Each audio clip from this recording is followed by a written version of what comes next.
Alright, so unless you've been living under a rock, then you've seen that Harley-Davidson has officially launched their 2025 model year, which pretty much has something for everybody, lots of excitement, lots of throwing wrenches in the game at this point.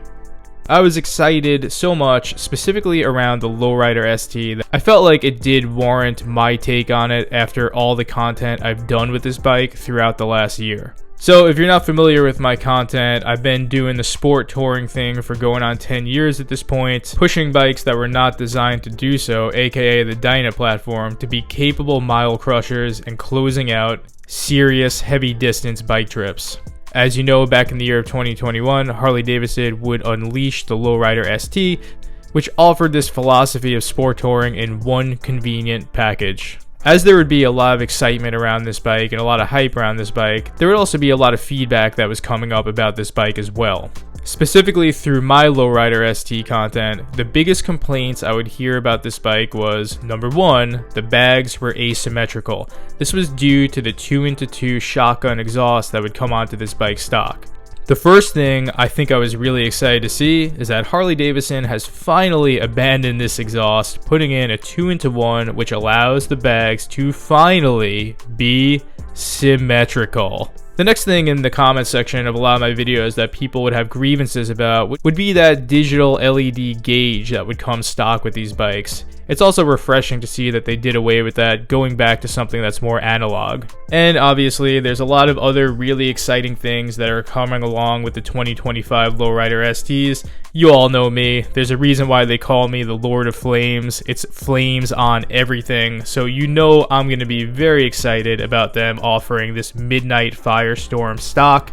For anyone who's about the flames in 2025, I think they did a great job on this paint. There's also some smaller things, which is them deciding to black out the mags on the wheels, which I think look great with all the paint that they're offering.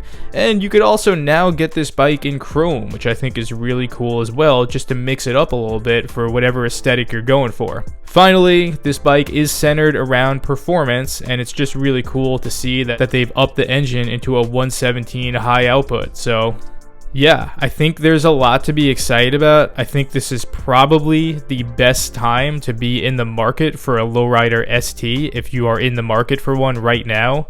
In terms of since 2021 and onward, this is probably the year that they've got most right in terms of this model. And that's not to discount the previous years. They're all amazing bikes. Obviously, I have one myself. But it's just really refreshing to see that the company of Harley-Davidson has clearly listened to feedback, and not just listened, but has taken action on that feedback to make some changes that I think a lot of people are going to welcome. Like I said, I'm definitely giving this a big thumbs up, and I want to see what you all think, because this is a very, very small chip on the iceberg of the 2025 announcements that Harley-Davidson has unleashed. So let me know what you think. What do you think about this new Lowrider ST unveiling? Is this the year that they finally got it right? What do you think? Let me know in the comments section.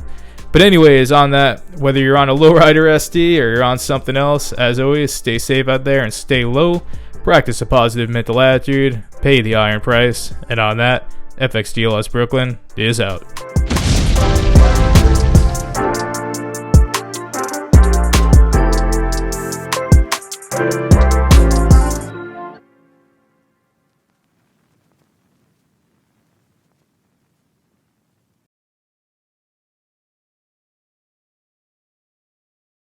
Goodbye.